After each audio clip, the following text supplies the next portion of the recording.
On the morning of this day, the ground beneath one of Europe's most watched mountains tore open, and what came out of it caught even the scientists who study this volcano for a living completely off guard. Within 72 hours, Mount Etna had ripped not one, but two brand new vents into its own flank, sent ash raining down on towns that hadn't seen fallout in months, and shut down flights at a major international airport. Seismographs spiked. Thermal cameras overheated with data. And volcanologists who have spent decades mapping every crack in this mountain's surface found themselves staring at fractures that simply weren't there the day before.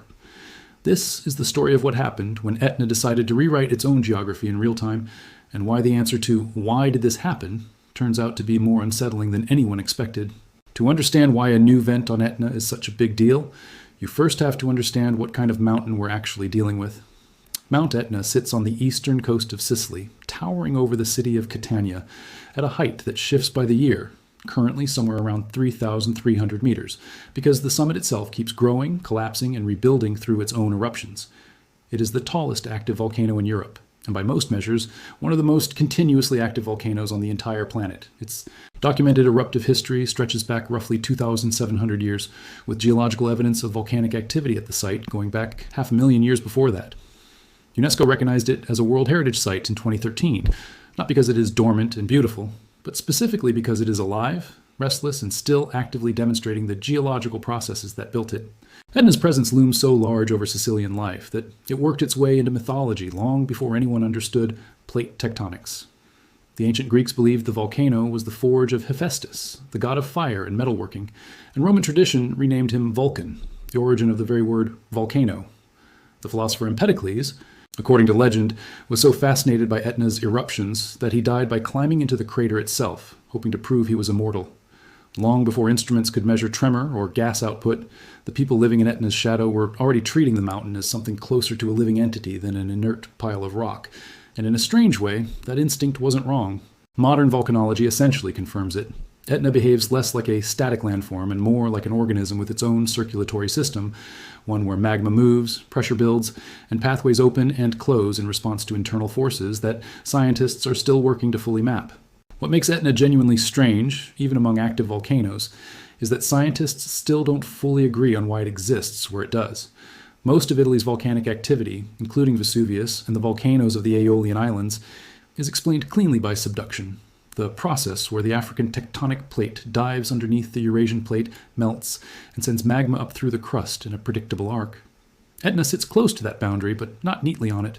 Some geologists argue it is a product of that same subduction zone, shaped by deep fractures where the African plate is bending and tearing as it slides beneath Sicily. Others point to evidence of a mantle plume, a rising column of unusually hot rock from deep within the earth, similar in concept to the one believed to feed volcanic activity in Hawaii, though far less established. A third camp focuses on regional rifting, the idea that the crust in this part of the Mediterranean is being pulled apart, creating pathways for magma that have nothing to do with either subduction or plumes. The honest scientific answer, as of today, is that Etna's deep plumbing likely involves some combination of all three processes, and that ambiguity is part of why predicting exactly where and when it will crack open next remains extraordinarily difficult. What isn't ambiguous is the pattern of Etna's behavior at the surface. The volcano has 4 active summit craters clustered at its peak: the Voragine, the Bocca Nuova, the northeast crater, and the southeast crater complex. These aren't fixed permanent features in the way a layperson might imagine a volcanic crater to be. Etna's summit architecture has physically shifted multiple times within living memory. Research published by volcanologists, including Valerio Acocella and Boris Banka, documented how, between 2007 and 2011, an entirely new vent formed D at the base of the old southeast crater, eventually growing into what is now called the new southeast crater, effectively replacing its predecessor as the volcano's most active vent. Their work described this as a rare, well-documented example of a mature volcano permanently shifting its eruptive focus aftay, are significant structural changes deep within the mountain. In other words, Etna doesn't just erupt from the same holes over and over. It abandons old pathways and carves new ones, and when it does, that shift tends to signal something meaningful happening in the magma system underneath. Part of why Etna behaves so differently from a place like Vesuvius comes down to the chemistry of the magma itself. Etna primarily produces basaltic, alkaline magma, a relatively fluid type of molten rock, compared to the thick, gas-choked magma that fuels the most explosively dangerous volcanoes on Earth, like Vesuvius or Mount Pinatubo. This is part of why Etna's eruptions, even the dramatic paroxysmal ones, with fountains rising hundreds of meters into the sky, tend to be more spectacular than catastrophically explosive, and why lava flows, rather than pyroclastic surges, are usually the primary hazard. That doesn't mean Etna is incapable of violent behavior. Historical eruptions have produced explosive events large enough to send ash across the Mediterranean.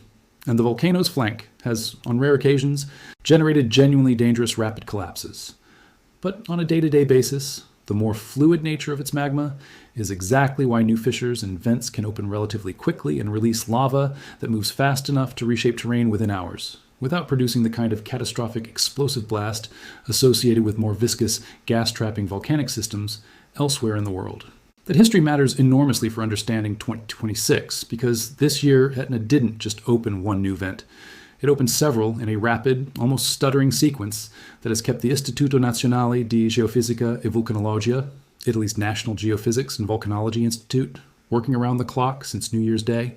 The year's activity actually began on January 1st, 2026, when observers watching for a view from the volcano's southern or western flanks were instead surprised by activity breaking out on the north face of the Valle del Bove, a massive horseshoe-shaped depression on Etna's eastern side formed by ancient collapses of the summit.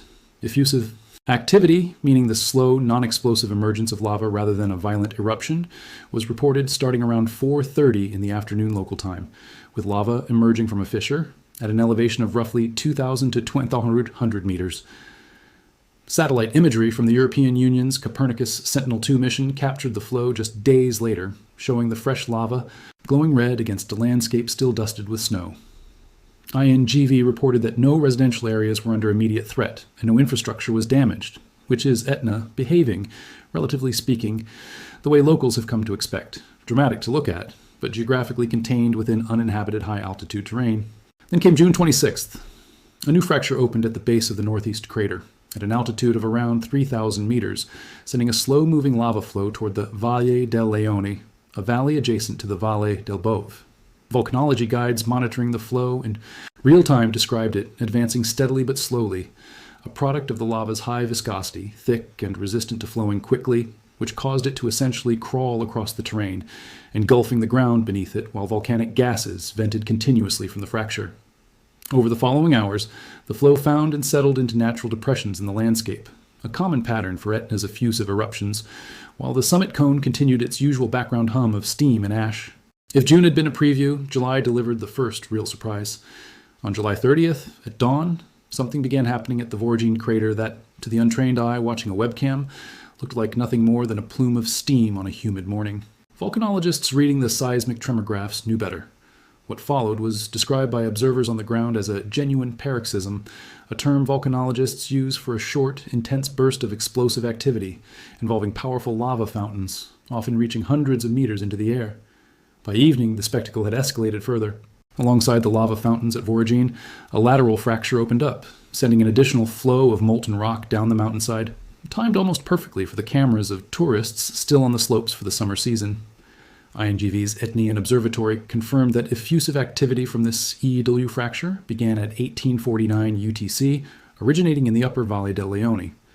What made this event notable wasn't just the fireworks, it was the fact that almost nobody, outside of the volcanologists tracking tremor data and a small community of dedicated eruption watchers, had expected it.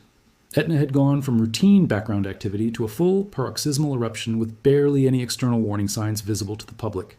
Throughout the rest of 2026, the Vorgine crater continued behaving like the most dynamic part of the mountain, cycling through Strombolian episodes, a style of eruption characterized by rhythmic, relatively mild explosions that eject incandescent lava fragments in bursts, interspersed with ash emissions and steady degassing. This is, in volcanological terms, a sign of continuous magma movement through the shallow conduits beneath the summit.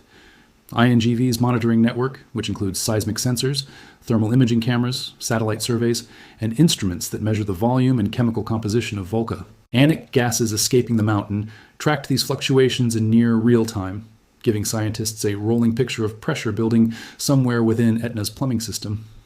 That network is genuinely one of the most sophisticated volcano monitoring systems in the world, built up over decades, specifically because Etna has proven over and over that it deserves this level of scrutiny. Dozens of seismometers ring the volcano, capable of detecting the faintest tremor signatures produced by magma forcing its way through cracks in the rock. GNSS and GPS stations track millimeter-scale ground deformation, since a swelling flank or a subtly tilting slope can indicate magma accumulating beneath the surface before any eruption becomes visible. Tilt meters measure the way the ground itself bends under the weight and pressure of shifting magma. Thermal cameras positioned around the summit and along known fracture zones continuously scan for hotspots that might indicate a new vent is about to break through. And infrared and multispectral satellite imagery, including data from the European Union's Copernicus program, gives researchers a bird's-eye view of lava flow paths and thermal anomalies that would be difficult or dangerous to assess from the ground alone.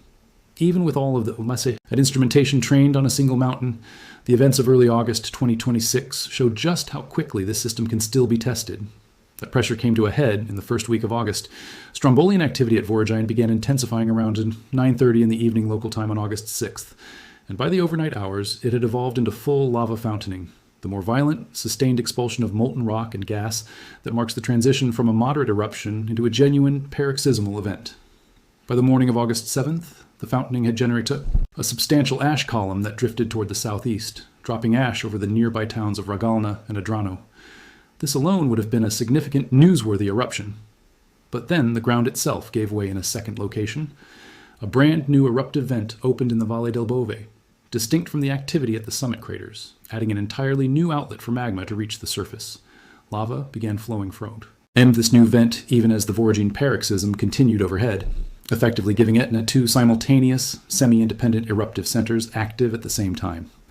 Incoming flights to Catania's International Airport, one of the busiest in southern Italy, were temporarily suspended as ash entered the surrounding airspace, a hazard to aircraft engines that aviation authorities take extremely seriously given the volcano's proximity to a major flight corridor. As if two active vents in 72 hours wasn't enough for the region's volcanologists to track, the situation escalated again on August 8th. A separate eruptive vent opened in the Valle del Leone at an altitude of approximately 2,150 meters, fueling a new lava flow whose leading edge, by early afternoon, had advanced far enough to pass a landmark known as Mount Simone Wick, thin the Valle del Bove, eventually settling at around 2,000 meters above sea level. INGV's observations at the time suggested that some of the other lava flows generated earlier in the sequence were beginning to cool or were only weakly fed, a sign that magma supply was shifting and concentrating through to his newest pathway. And then, on that same day, yet another fracture opened, this one at a lower altitude of around 2,500 meters. Within a single week, Etna had produced a summit paroxysm, two newly formed eruptive vents, and a fresh fracture, an unusually rapid and structurally complex sequence even be. By the standards of a volcano this active, ashfall from the renewed fountaining was sampled not only in Ragalna and Adrano, but also in Piano Vittore and Nicolosi, extending the footprint of the disruption across a wider stretch of Etna's populated southern flank. Catania Airport was affected again, with arrivals temporarily halted before operations resumed once ash concentrations in the surrounding airspace dropped to safer levels. So why exactly were geologists caught off guard? And what does unprepared actually mean in this context, given that INGV was clearly monitoring the mountain closely the entire time? It doesn't mean scientists had no idea an eruption was possible. Etna erupts frequently enough that some form of activity in any given year is close to a statistical certainty. What surprised researchers was the specific pattern, the speed at which new vents opened in quick succession, the fact that magma was finding multiple new pathways to the surface rather than reactivating a single known conduit, and the difficulty of forecasting exactly where the next fracture would appear, even with dense seismic and deformation monitoring in place. Volcanic tremor, the continuous low-frequency shaking caused by magma and gas moving underground, gave scientists advance notice that something was building. But tremor data is far better at telling researchers that pressure is increasing somewhere beneath the summit than at pinpointing the exact meter of ground that is about to split open. New vents form along pre-existing structural weaknesses in the volcanic edifice, fractures and fault lines that may not be visible at the surface until magma actively forces its way through them. Predicting which weakness will fail first, out of the countless fractures crisscrossing a structure as large and geologically complicated as Etna, remains one of the central unsolved challenges in volcanology, not just here, but at complex volcanoes worldwide. There's also a deeper structural story behind why Etna keeps producing new vents, rather than simply reusing its existing craters. Volcanoes like this one are not solid, stable cones sitting quietly on the landscape. Etna's eastern flank, the same side where the Valle del Bove and the newest 2026 vents are located, is known to be gradually sliding. G toward the sea, a slow-motion structural instability that researchers have documented through decades of precise ground-based and satellite measurements. As magma pushes upward and the flank shifts and deforms in response, it creates and re-outpaces, hence fracture networks that give molten rock new routes to the surface, routes that didn't exist or weren't active in previous eruptive cycles. Every time a new vent opens, it's effectively a real-time readout of exactly where that internal stress is currently concentrated, which is precisely why volcanologists treat each new fracture not just as a spectacle, but as a data point revealing the mountain's evolving internal architecture. This structural instability also connects to one of the more sobering long-term hazards researchers keep an eye on at Etna, even if it wasn't directly triggered by the 2026 activity. Because the eastern flank of the volcano is gradually sliding seaward, scientists have long studied the theoretical possibility of a large-scale flank collapse, a sudden failure of a significant portion of the volcano's slope. Events like this have happened at other volcanoes in the past, most famously at Mount St. Helens in 1980, where a flank collapse triggered one of the most powerful volcanic blasts ever recorded in North America. Researchers studying Etna's geological record have found evidence of prehistoric flank collapses on the volcano's eastern side, some of which are believed to have generated tsunamis in the surrounding Mediterranean. This is not something that is considered an imminent threat based on current monitoring data, and INGV's continuous deformation measurements are specifically designed to catch early warning signs if flank movement ever accelerated beyond its normal slow creep. But it's part of why every new fracture, every new vent, and every shift in the pattern of activity gets studied so carefully. Each event adds a little more information to the picture of how stable or unstable different sectors of the volcano's structure currently are. For the people living around Etna, this science translates into a very practical daily reality. Sicilian communities on the volcano's flanks, from Nicolosi and Adrano to Regalna and Zaffarana Etnea, have built centuries of accumulated experience coexisting with an active volcano essentially in their backyard. That coexistence has occasionally come at real cost. In 1669, one of the most destructive eruptions in the volcano's recorded history produced lava flows that reached and partially engulfed the outskirts of Catania itself, reshaping the coastline and burying parts of the city's defensive walls. In 1928, a lava flow destroyed the town of Mascali almost entirely, a rare instance of Etna causing catastrophic, near-total destruction of an inhabited settlement in the modern era. More recently, a 1992 eruption sent lava flows threatening the town of Zaffarana Etnea, prompting an unprecedented and ultimately successful intervention involving explosives and concrete barriers to divert the flow away from populated areas. These historica episodes are why INGV's monitoring infrastructure exists at the scale it does today, and why authorities respond so quickly, closing airspace and issuing ashfall alerts whenever new activity begins. The 2026 eruptions, destructive as they looked on camera, were by comparison relatively contained.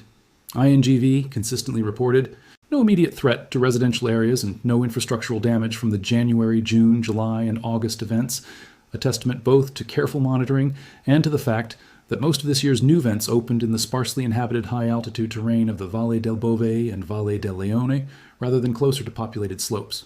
It's also worth noting that Etna is far from the only volcano on Earth capable of opening new vents mid-eruption, though the pace of its 2026 activity stands out even in that broader context. Kilauea in Hawaii famously opened dozens of new fissures across a residential subdivision during its 2018 Lower East Rift Zone eruption, ultimately destroying hundreds of homes as lava found new paths to the surface over the course of weeks. Iceland's Reykjanes Peninsula has, since 2021, repeatedly demonstrated the same pattern on a much larger geographic scale, with new fissures opening in slightly different locations across successive eruptive episodes, forcing evacuations near the town of Grindavik. What sets Etna apart is the sheer frequency. This is a volcano that has produced new vents, fissures, or significant structural shifts in its summit architecture almost every single year for well over a decade, making it arguably the best natural laboratory on the planet for studying how a persistently active volcano's plumbing system evolves in real time. Nearby Stromboli, another Sicilian volcano roughly 200 kilometers to the north, offers a useful contrast. It erupts in small, predictable bursts every few minutes to every hour, a rhythm so consistent it has earned the nickname Lighthouse of the Mediterranean. Etna's behavior is far less rhythmic and far more structurally unpredictable, which is exactly why a week like the one in early August 2026 can still catch experienced observers off guard. Still, the aviation disruptions alone highlight how even a contained Etna eruption ripples outward. Volcanic ash is not simply smoke or dust.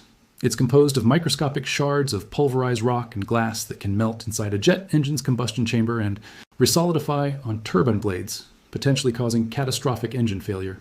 This is precisely the mechanism behind aviation's extreme caution around ash clouds, a lesson reinforced globally by Iceland's 2010 Eyjafjallajökull eruption, which grounded European air traffic for days.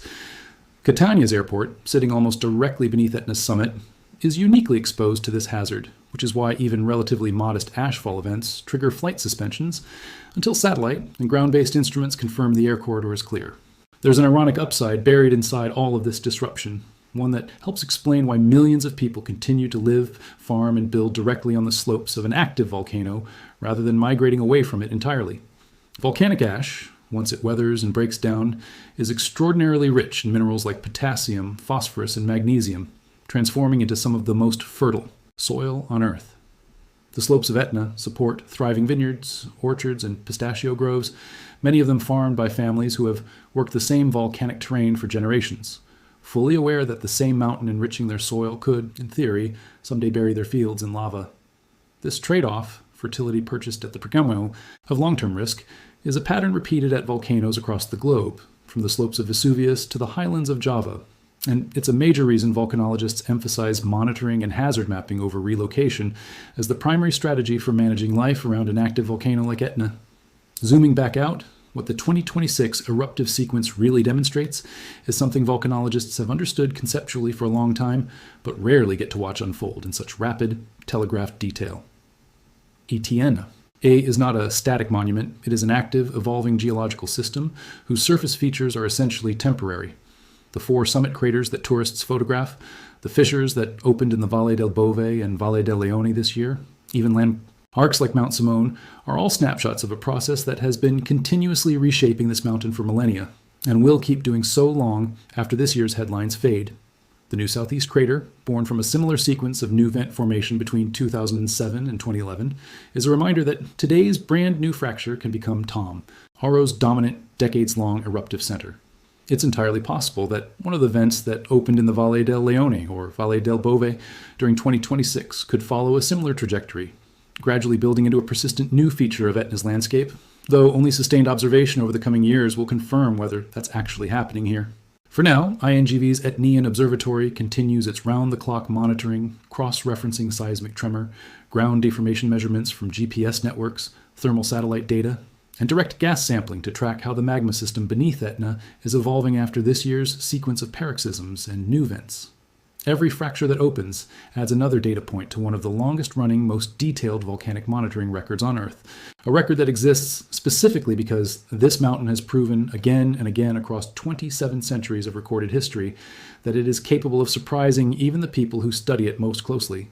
That unpredictability isn't a flaw in the science. It's a fundamental characteristic of a volcano this large, this structurally complex, and this relentlessly active, sitting at the collision point of tectonic forces that scientists are still working to fully untangle. What happened at Etna in early August 2026 wasn't a single dramatic event, so much as the visible surface expression of pressures that had been building, shifting, and finding new pathways for months, going all the way back to that first surprising fissure on New Year's Day. 2 new vents in a single week, layered on top of a summer that had already delivered a major unexpected paroxysm in July, is the kind of sequence that reminds even seasoned volcanologists how much remains genuinely unknown about the internal life of one of the world's most studied volcanoes. The instruments will keep recording, the models will keep improving, but Etna, true to its nature, will likely keep deciding for itself exactly when and where the ground opens next. If you found this breakdown of Etna's 2026 eruption sequence fascinating, make sure to subscribe and turn on notifications so you don't miss the next deep dive into the volcanoes, earthquakes, and geological forces shaping our planet right now. Drop a comment below telling me which active volcano you want covered next. Hit that like button if this kept you hooked from the first second to the last, and share this video with anyone who needs to see just how alive the ground beneath our feet really is. Thanks for watching, and I'll see you in the next one.